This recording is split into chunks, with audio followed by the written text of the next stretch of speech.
Snap Studios.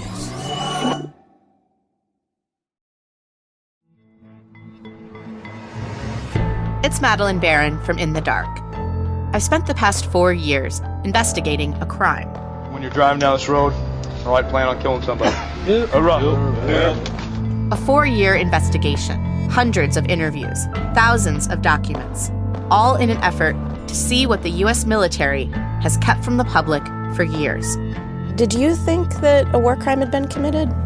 I don't have any opinion on that. Season 3 of In the Dark is available now, wherever you get your podcasts.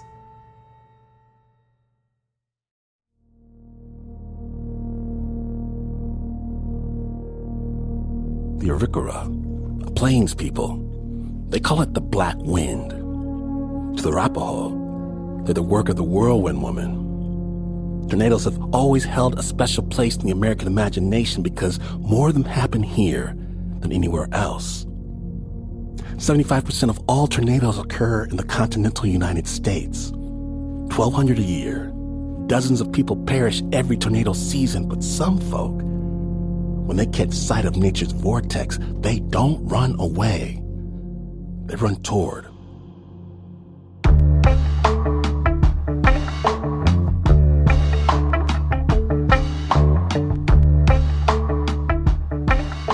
Rural Michigan. As a kid in school, the film they make us watch with the pretty lady in a yellow dress, it instructs us that if you see a tornado, go immediately to the basement or to the middle of a sturdy building or to a ditch. But no one in our trailer park has a basement, a sturdy building, or a ditch. I look up from our front yard, and off in the far distance, the sky trembles. A slate gray cloud boils, snakes a long tendril to the ground, then instantly turns black. I hear thunder, cracking, mothers, fathers shouting, as if it senses our panic. This new monster pulses, rise, and advances. Me, silent, screaming, not moving, frozen. Watching, before it shifts, turning, laughing, deciding to maybe destroy someone else's lives instead. It's too far away to hear their shouting, but I hear them anyway. And the folk in town with houses, with basements, with safe rooms, some of them make fun of us for living out here in trailers. And right then, I cannot help but wonder why monsters drop from the sky to attack us instead of them. Today in Snap Judgment, instead of running away, we're going directly to the heart of the beast. A Snap Judgment blockbuster special, The Black Wind. My name's Slim Washington. No, Godzilla doesn't only destroy Tokyo. When you're listening to Snap Judgment.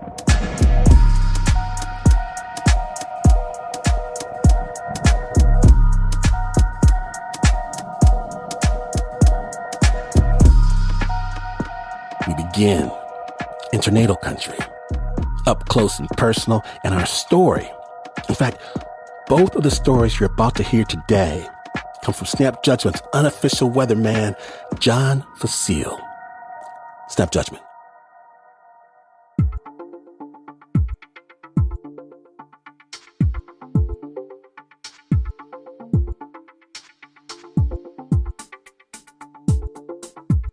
So did you know that you're the cool teacher? No, I'm the cool teacher. Oh, really? Meet Craig Wolter, the cool teacher. Famous at Windom High School for his jokes, for how worked up he got during the lectures in his earth sciences class, for letting his students freeze bottles of Mountain Dew in his mini fridge so they can make slushies. But on this one field trip in 1999, Craig became legendary. That year, Craig took his meteorology class on a field trip from their small town in southern Minnesota to the National Weather Center in Norman, Oklahoma. It's like, hey, not many high schools have a meteorology class, so why not bring them to where the experts are? In the back of my mind, I'm like, it'd be great if we saw some tornadoes. It'd be great if I ran into some of these famous tornado researchers. Craig was obsessed with tornadoes. He'd gone chasing on his own once or twice, and his principal knew how passionate he was. So before he let Craig take 12 teenagers into the middle of Tornado Alley at the beginning of tornado season, he made Craig promise. My principal said, you're not going to be storm chasing. You can't be storm chasing because you're going to put kids in danger. And I don't remember the exact words, but basically I would be fired if I took kids storm chasing. And I remember distinctly saying to him, here's the deal. I don't know if you've ever been to Oklahoma, but it's really flat. And if there's a tornado, we might be able to see it from our hotel. In my own mind, it wasn't a solid no, I'm not going to go storm chasing. Because if there was... That sounds like a pretty solid no. Yeah. 2 big white vans full of chattering high school students set off across the prairie on a 12-hour road trip. I had never been further south than Spirit Lake, so it was all new stuff, seeing the terrain, heading down there, and all of a sudden when you see red dirt for the first time, and that's all you see in Oklahoma. Benny Collins, Jr., was a real weather junkie. I still have a journal where I would watch all the local meteorologists on TV and write down what they were forecasting. At 17, he was quiet and shy. In fact, voted quietest and shyest in his high school yearbook. You are a quiet and reserved guy, but it all changes when you start talking about meteorology. Oh, God. Thanks. Off the record, how do I silence my watch? Throw it. 2 of Benny's best friends, Danielle McEwen. We knew Benny was going to be in the class, and we thought it would be fun. And Sarah Trotter. 2, we loved Mr. Wolter. Were also on the field trip. Honestly, for me, I think it was a chance to miss 3 days of school. It wasn't like I was super excited to learn more about weather. Growing up in a small town, we didn't really get out very much. My dad came along as a chaperone, so it was just really exciting. The students wake up early on May 3rd, 1999, at the roadside motel where they've spent the night. I refer to it as the luxurious Super 8 motel in Norman, Oklahoma. So we get up and, looking at the Weather Channel, I'll never forget, it was a 20% chance of thunderstorms that day. So it's there's going to be no weather. Oh, well. Craig and the chaperone, Sarah's dad, herd the students into their 2 vans and drive to the National Weather Service's Storm Prediction Center. The SPC is in a bland government building. If it wasn't for the framed pictures of tornadoes on the walls, you'd have no idea what these people did, or that they were the best in the world at doing it. So you felt like you were in Hollywood. Yeah, exactly. This is where the magic happens. It felt like they maybe didn't give a lot of kids tours, because I feel like they were pretty excited to be talking to us when we first got there. So we knew that something was up because there was an energy. It's just there's something really weird going on. And so we go into this room, and it's packed with meteorologists. One of the forecasters on duty has called a special meeting. It seems like things are really cooking in the atmosphere. Warm, moist air from the Gulf of Mexico is pushing up against cold air from the north. And at that point, he saw that the winds were a lot stronger aloft, which means there's going to be more wind shear later in the day to interact with the boundary. I said, can you put some of that stuff, what they just said, could you please tell us in layman's terms, high school meteorology version? Thunderstorms are coming. And not just thunderstorms. And he stated, he's you will be able to throw a rock from one tornado to another in Oklahoma. Oh my gosh, this is crazy. In the back of my mind, I'm looking at the maps and everything, and I'm like, well, if it's that close, if we happen to be sitting in the parking lot of the luxurious Super 8 hotel, there's a good chance we're probably going to see a tornado. And hey, we were at our hotel. There was nothing else we could do. You're already like making excuses in your head. I was, but then, of course, hearing the voice of my principal saying, "You will not go storm chasing." And, yes, sir. Craig's class moves on to their next stop, the parking lot of the University of Oklahoma, for a meeting with the world-renowned Doppler on Wheels. The Doppler on Wheels truck, which was the radar truck of radar trucks. These trucks looked like they were big white trucks with like satellite dishes on them, I guess is what I would say. 2 big flatbed trucks with radar mounted on the back. And from out behind one of them comes scientist Herb Stein, ready to give the students a tour. I asked him, I said, Herb, are you guys going out today? And he replied, no, there was no reason to go out, because there was this minimal chance of thunderstorms. In my mind, I'm like, can I share what I just learned at the Storm Prediction Center? I mean, if you're going to be able to throw a rock from one tornado to another, you would think that this truck would be getting gassed up right now.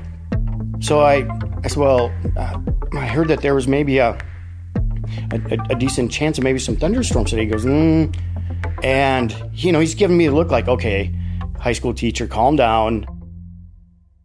Herb Stein pulls one of the 2 cell phones off his belt and makes a call. All of a sudden, his whole demeanor just changed. He was like, guys, I'm really sorry. We're probably going to have to cut this a little short. I want to get out on the road. Our initial feeling was disappointment, like, oh, we're not going to get to see anything else, Danielle and I were discussing it, and we're like, we should ask them if we can go with them. And I think we just blurted it out. Can we go with you? Definitely never thought they would say yes. And his reply was yes. He's like, well, yeah, you said you guys want to go along? My mind was like a slot machine, and all the numbers were spinning around and around. And it was like, okay, do I want a job? Do I want to keep employed? Do I not? Do I want to have the opportunity of a lifetime? And I'm like, nah, we can't. I want to. Don't get me wrong, but I kind of promised the principal that was not going to happen on this trip. Still, Craig knew that being with the Doppler trucks could actually be a good thing. They'd be tracking the storms the entire time, for one. They'd know exactly when a tornado was on the ground and where. And they keep a safe distance, a couple miles. And then my other driver, Paul, he came up behind me. Paul, Sarah's dad, the chaperone. He's a parent. What's your thoughts of your kid is going on this trip? And he said, quit being a. The next thing I know, we were leaving. I mean, these guys were packing up and they were going, whether we were going with them or not.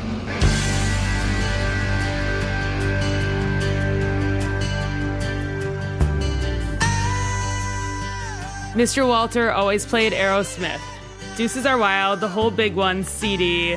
He wouldn't let anyone listen to anything else. The 2 white vans, full of high school students, take off, Craig at the wheel, passing farm towns and endless fields baking in the heat. Up ahead, the 2 Doppler trucks.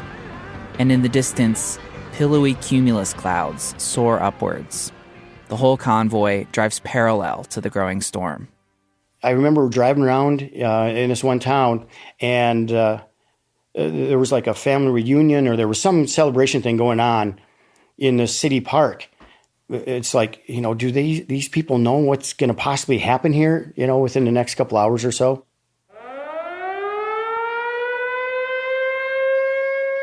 The siren started going off, and, it's that eerie sound. Then it's kind of like, whew, here we go. Your instincts say, I need to find shelter. And I'm driving students to this. You kind of second guess it. Again, your internal instincts say, hey, we need to find a basement. But he keeps going, following the Doppler trucks. An hour goes by, 90 minutes. Finally, outside of the town of Lawton, the Doppler trucks come to a sudden stop on the side of the road. Benny and the other students jump out of the vans. It was a hot and sunny day out in the prairie, and I remember smelling the prairie grass, and the Doppler on wheels was off to the side. When they put the radar trucks down and started scanning, that's when it kind of set in for me that we're really doing it out here. One of the students is recording video as Craig and Paul wrangle everyone to the side of the road. Hey, watch out, guys, get in front. Get in front or something. The wind is picking up. 5 or 6 miles away, a giant rotating cloud is beginning to lower from the base of the storm. The mesocyclone. We're looking at a mesocyclone right there. The rotation is really tight. I remember Benny yelling. I remember everyone that knew what they were seeing being really oh my gosh, this is happening. Come on, baby, get down. I know you want to. Think of an upside down layer cake. The first layer they see, the mesocyclone. Then a second layer drops down below that, a dark gray wall cloud. Then the final layer. The next step, touchdown, boys. And next thing you know, we have a tornado. Across the fields, a wispy gray finger reaches down and touches earth. Your heart is beating so rapidly that, you feel you just shatter your sternum or your breastbone. A small, ropey tornado, about as wide as a swimming pool, kicks up dirt. It doesn't look like how I feel like it looks. I feel like it's just more it just gets really black and it just kind of comes down. It's almost like it's distorted until it's not, right? It's just all of a sudden it was bam, there it is. That's a tornado.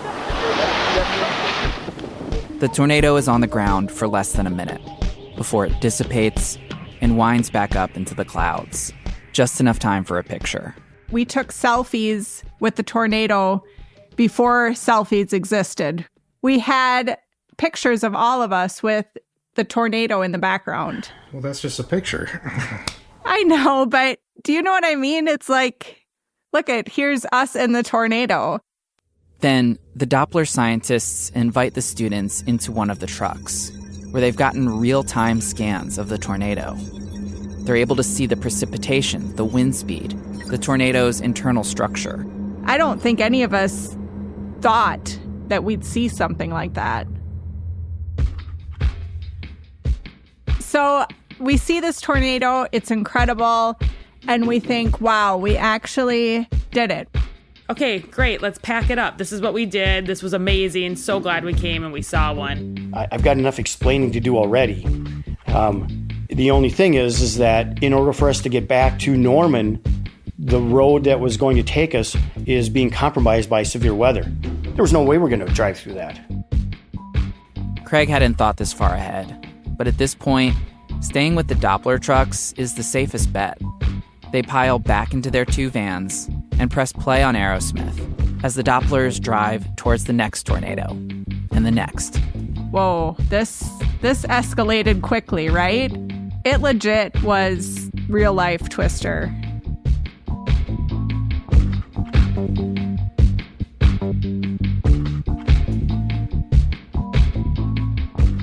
When Snap returns, Craig and his students face down the big one. Stay tuned.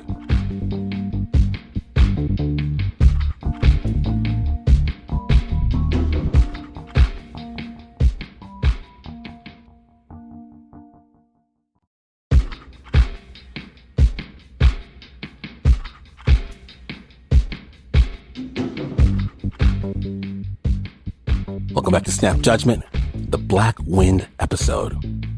When last we left, high school science teacher Craig Wolter and his class had hit the road with the world's top storm researchers.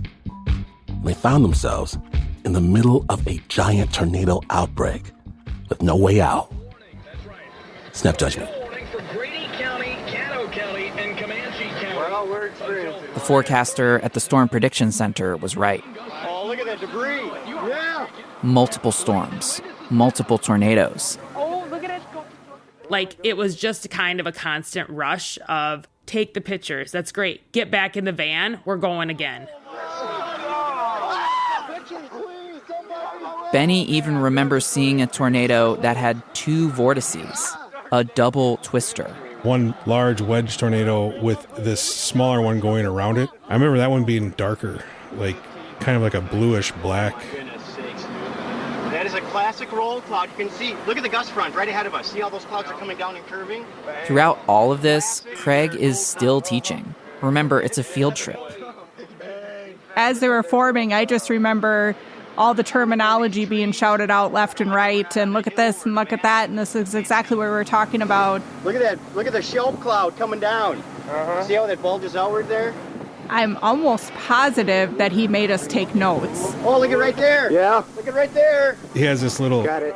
Oh, look at it. Look at it. Oh, there it goes. There it goes. There it goes. Oh, look at it. Oh, look at the wall cloud. Look at that wall cloud. The shelf cloud right in front. What better way of, having a textbook meet reality than that experience? Craig is driving, trying not to crash. There's a tornado over there, and I was like, okay, I got to stay focused and drive this van here. Every once in a while, he glances back nervously at his students' faces. I asked several times, how's everyone doing? And, of course, these are high school students. They can't show weakness around their friends. And if they were scared, they didn't tell me. None of the tornadoes do much damage, but they do grow bigger and stronger as the storm moves along. And then finally, tornado number 9 touches down. We stopped at that overpass and got up on top and watched it from a distance, and it was just this gray mass. An enormous EF5 tornado. Dark gray, nearly black, colored by all the debris it's sucking up. From their spot on the interstate miles away, all the students can hear is the rushing of wind. It was so big that you could almost not see either side of it. I mean, it didn't even look like a tornado, really. But the Doppler guys and our teacher kept saying, no, it's a confirmed tornado, and it's gigantic. Up close, storm chasers record it tracking towards Oklahoma City, blowing up power transformers along the way. Oh my goodness, that thing is huge. Half mile to a mile wide at this time. The Doppler scientists invite the students back inside the cabin of one of their trucks. They've just documented something incredible. Someone said, you've just now witnessed the fastest wind speed on the face of the earth. 318 mile per hour winds, whipping baseball-sized hail and gravel and lumber and cars, picking up freight trains and 18-wheelers, destroying homes and buildings in less than 30 seconds. It's just pretty unimaginable to be able to comprehend what that was. And I don't think it was even raining or storming whatsoever where we were, right? No, it was sunny and pristine. Craig and his students get back in the vans, but now it's starting to get dark. The Doppler trucks are far ahead, barely visible, driving into a curtain of rain and wind. The teacher in me, the adult in me, just said, we've had enough. I need to make sure these kids are safe, so we need to get to our hotel. Chasing the storm had actually led them back in the direction of the luxurious Super 8 motel. I just want to get to our hotel. And hoping that it's still standing. On the road back, they start seeing debris, lumber, housing insulation, downed power lines. All of a sudden, the cement interstate turned into a mud road with tire tracks through it. Lots of sirens and emergency vehicles and this and that and police, and it's just nonstop. There was a car that had been tossed, and it was like the front end and the back end were all mashed up, and there was EMT all around it. And remember, Walters pulled over because he was an EMT and he wanted to go check it out and make sure everything was fine.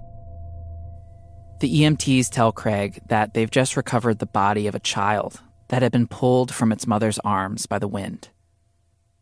He returns to the van.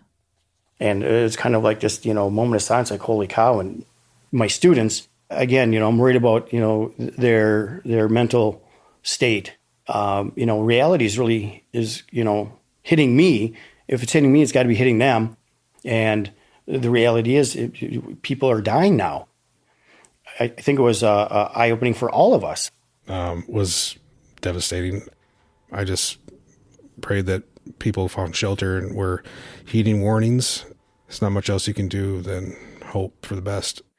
We just felt down, definitely much more somber. That was the first time I had felt, quote unquote, homesick. It was like, okay, I'm ready to go home. I want to see my mom and dad and my house and, just be home. I just remember I just had this complete sinking feeling.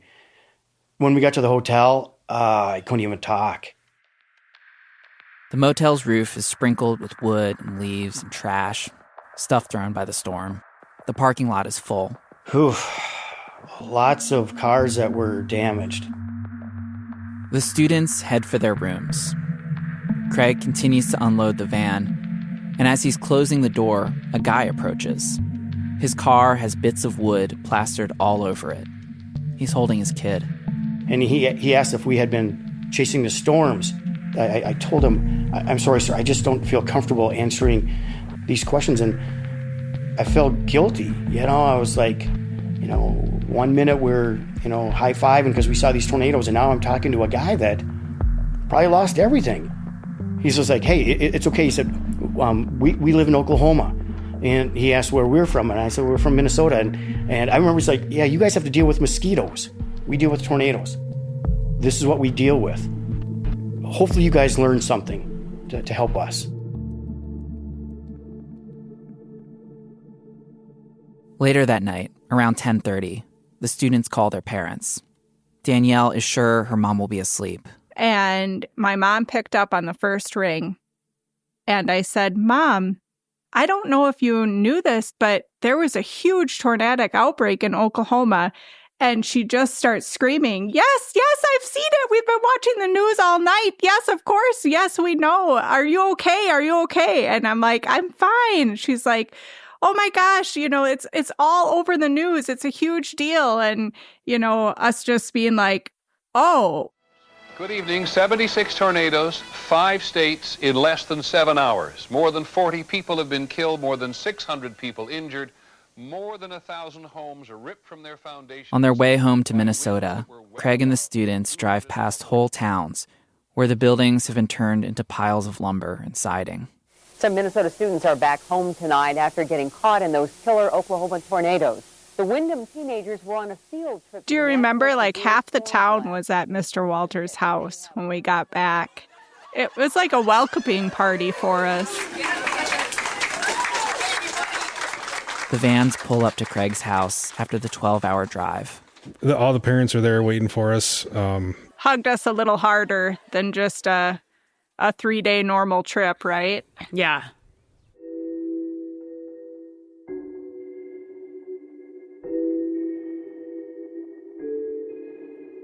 Now, snappers, lest you question the educational value of this trip, know this. Of the 12 students on Craig Wolter's 1999 field trip, 2 went into meteorology, including Benny. Another became the town of Windom's emergency manager. Craig was not fired. In fact, the trip and the press it generated made him look like the coolest high school science teacher ever. He kept it going year after year until 2016 when he changed schools. Have you tried to do the trip again at your new school? Yes. Oh, I tried. And matter of fact, I had a conversation this morning with my superintendent, and there's no way.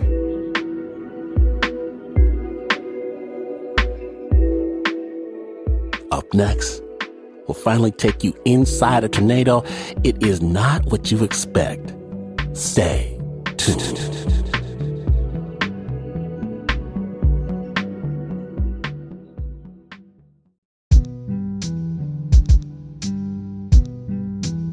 Welcome back to Snap Judgment, the Black Wind Special. My name is Glenn Washington, and our last story was about running toward tornadoes. Our next story is about a family running from one for decades. Snap Judgment. 2012 was the year of the big Dugan family reunion in Minnesota, And Sue Dugan Moline had volunteered to pick up her cousin Don from the airport. She hadn't seen him in years. And I thought, well, this is really awkward. What am I going to talk to Don about? Don't know what he's been doing. He's divorced. Haven't seen him forever, Well, as we were driving, probably about a mile and a half from my mom and dad's apartment, I just said, hey, Don, do you ever think about the tornado? That's all. I think that's all I said. Do you ever think about it? And it was like a fire hose let loose, and he started talking. And by the time we got to my mom and dad's apartment, he was bawling. He just got out of the car. He's just bawling. He said, we went home, and we never talked about it. In 1969, Sue's grandmother, cousin, and sister were all killed in a giant F4 tornado while on vacation at a lake outside the town of Outing, Minnesota. Even with all these survivors being my family, we didn't really sit around and talk about it. We just referred to it. The tornado. Sue's mother had watched her sister drown that day. My mom would just tell her story, that little 1 minute watching Becky drown story. Sue's dad had been at the hardware store in town. My dad had a sense of guilt that he hadn't been there to save people, as if somehow you can do anything in over 200-mile-an-hour winds. It's illogical.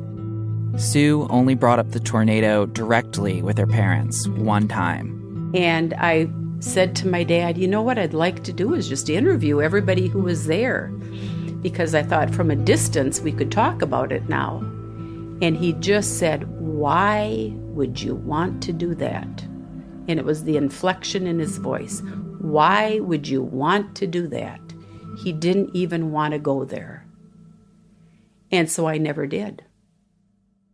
But a couple of years after the reunion, Sue's parents both passed away, and she decided it was time. 2018, 2019, I decided I am going to talk to everybody I knew who was still alive, who had survived it. And I asked all of them the same 15 questions. What do you remember about the weather on August 6th? What were you doing that day before it started?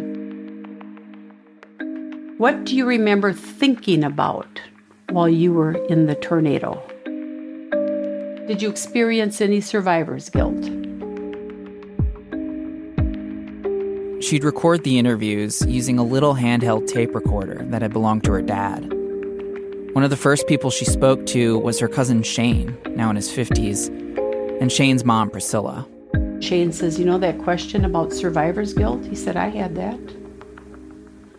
And his mom goes, oh, Shane, what are you talking about? And he says, Mom, you told me to watch out for my sister that day. He was supposed to keep an eye on her, and she died. And he was 7. He had lived with that for 50 years and had never told his mom. I thought, if for no other reason, that was worth doing this, just because he could say that. When Sue connected with the families of other victims, she found out that it wasn't just hers that had stuffed this memory. Nancy across the lake, whose grandpa and aunt died, she was 9. She has very clear memories. Nancy had been flung by the tornado's winds. And when she came down, she landed on her aunt's dead body. And she, in shock, she had some bad cuts and stuff, but she got up and started helping other people. I mean, what you do when you're in shock, how you just react, it's kind of surprising. So it was therapeutic for her. If the weather's bad now, she texts me, Sue, I think a storm is coming. But she'd had nobody to talk to. Now she could talk to Sue. And Sue could talk to her because she'd been there. I would say I probably had about a 2-minute memory of this event, August 6, 1969. Sue graduated from high school earlier that summer. It was 6 weeks before her 18th birthday. We'd been up there since Sunday afternoon, and it got a little cloudy. I had my swimsuit on, so I know that it was warm enough to go swimming. And middle of the afternoon, maybe, we started hearing somebody use the word tornado. It probably had been on the radio. I was sitting in the cabin about 30 feet from the lake with my Aunt Priscilla, who was very, very pregnant. And I assured her that we were in a safe place because we were in a very low-lying area with steep hills on both sides of the lake. It would just jump right over us. The next thing I remember is people coming down from one of the upper cabins. My family was running down the hill. They came in. My aunt tells me that I went around and slammed windows and closed windows. I have no recollection. But what I do remember is the neighbors from the cabin next door, the Brockies, came in. And Dan Brocky was about my age. And all I remember when he and his mom came through the front door of the cabin, he said, "A tornado's coming." And I would say within seconds, I'm on the floor, like a rug had been pulled out from under me. People say, did you hear it? Was it like a train? Everybody says a tornado sounds like a train. I don't remember hearing it. I remember seeing what I saw out the window, which was stuff blowing sideways. I saw a boat fly through the air. You know that's not supposed to happen. Then you realize, the power of the storm that's coming at you. And this tornado was a mile wide. As it crossed this long lake, it picked up the water. Eyewitnesses actually saw lake bottom. Fish rained down on the road above the lake. And then all that water dropped back down on top of Sue and her family. And from then on, it was fighting for air. There was nothing we could do. We were sucked underwater, and about the time you thought you couldn't breathe anymore, you'd get a gasp of air, and then you'd be sucked under again. As Sue struggled, this memory flashed into her brain of an assembly that happened at her high school right before graduation. And the speaker was, I think, warning us students, X number of you will be dead by your 10-year reunion. And I thought, I'm going to die. I mean, it was just a given. And then all of a sudden I popped up out of the water. I was riding on lumber from the cabins, just hanging on to something, and I did not see one single person. And I just remember yelling, "God save us, God save us." And then I saw heads start to pop up, and I saw my Uncle Terry, and I saw my friend Dale Carlson, and I saw my aunt, my pregnant Aunt Priscilla, and then my cousin Shane. We were the only 5 people I knew of that had lived. When does your memory end, the initial memory that you had? It ends when, after I climbed up the hill, I helped my Aunt Priscilla climb over a bunch of wood, because it was almost like wall-to-wall wood. You could almost walk on debris. And I got her up sitting with her son, Shane. And so I went up the hill to the road, a little dirt road that ran that side of the lake. I remember a lady walking toward me down the road, asking if she could help me. And all I said to her was that my swimsuit strap had broken. And she reaches inside, you know how women do. She pulls out a safety pin from somewhere, and she pins my swimsuit strap back together so my swimsuit isn't falling off. Sun is bright. The day got hot. Beautiful day. I mean, the weather just changed. You know, you said everybody was kind of alone with their memories and you brought them together. Was that a healing? It was so healing. It was so good for us to talk. To just feel like you could just talk, that it was the topic of the day or the week or whatever. To just talk about everything that you had not talked about for 50 years. And then it was good, I think, for our families, our kids. And, you know, they kind of understood what we had been through. You know, how I had lost my grandma, how I'd lost my sister. I mean, it's just good. Details matter, you know, the information matters, the truth matters. Sue ended up interviewing hundreds of people about the tornado. Eyewitnesses, first responders, the last living sheriff who'd been on the scene that day, the diver who combed the lake for bodies. But she never got the one thing she was really looking for. Really what I was hoping for, I was hoping somebody had taken a picture. I wanted to see a picture of it. A picture of the tornado? The tornado. Why? Just to kind of put I had pictures of the path of it, but I wondered if anybody from a safe distance had taken out their Instamatic camera and snapped a picture. Sue never actually got to see the tornado that hit her family and defined her entire life. Even if she'd stuck her head out of the cabin door for a peek, all she would have seen is a wall of black wind. It was too big. And so now she basically wants the same thing that Craig and his students wanted. She just wants to see the thing. In fact, I met a lady for lunch 2 weeks ago. And her dad and her sisters and her mom had been crossing that Highway 6 bridge right as the tornado was approaching. Her dad stopped the car and he wanted to take a picture. And her mom said, "Get back in the car." And because that tornado was moving about 60 miles an hour. So if it's coming right at you, you probably wouldn't even know how close it was. And so he jumped back in the car and they kept driving down Highway 6, so they didn't get a picture. But they also saved their lives. If there was a tornado right now, like outside, and we were a safe distance away, would you go out and look at it? I would want to see it, absolutely. I would want to see it.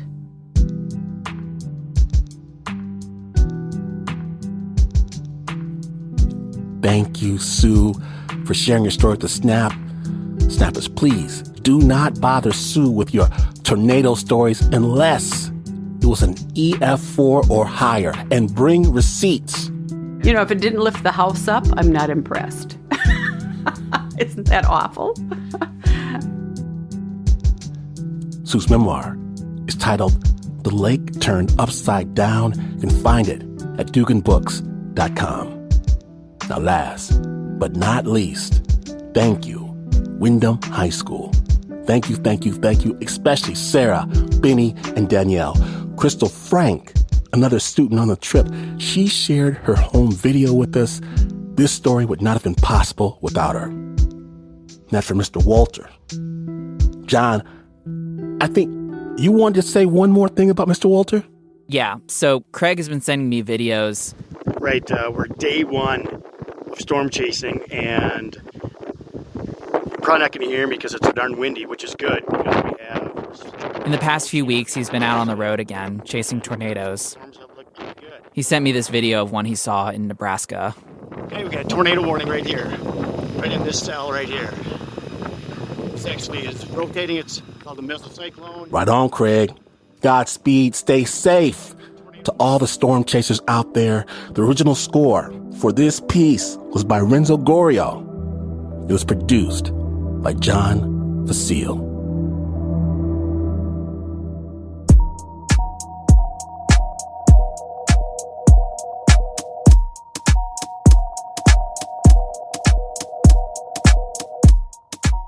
Black Wind Special. And if you missed even a moment, know the Snap Judgment Storytelling Podcast, it's available right now wherever you get your podcasts. Spotify, Apple Podcasts, the iHeartMedia app. Snap is brought to you by the team that immediately disperses at the first sign of a tornado, except for the Uber producer, Mr. Mark Ristich. He's out here flying kites. Now there's Nancy Lopez, Pat Mesiti-Miller, Anna Sussman, Renzo Gorrio, John Fecile, Shayna Shealy, Teo Ducot, Flo Wiley, Bo Walsh, Marissa Dodge, David Exime, and Regina Bediaco. And this is not the news. No way is this the news. In fact, you could hear that it's tornado weather and load up your 1959 Cadillac ambulance hearse with cameras, proton packs, PKE meters, and echo goggles, only to realize too late that you accidentally packed for ghost busting, not tornadoing. And you would still not be as far away from the news as this is. But this is PTSD.